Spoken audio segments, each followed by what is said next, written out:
सुक्कळ झालेले वाटाणे फ्रीजमध्ये लोळत पडले होते. त्यामुळे काही वाटाण्यांना मोड पण आलं.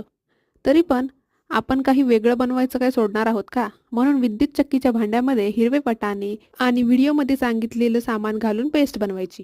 तेलात जिरे नाचून झाले की त्यात चिमूटभर हिंग घालायचं आणि मग मगाशीची पेस्ट घालून सगळं मिक्स करून घ्यायचं.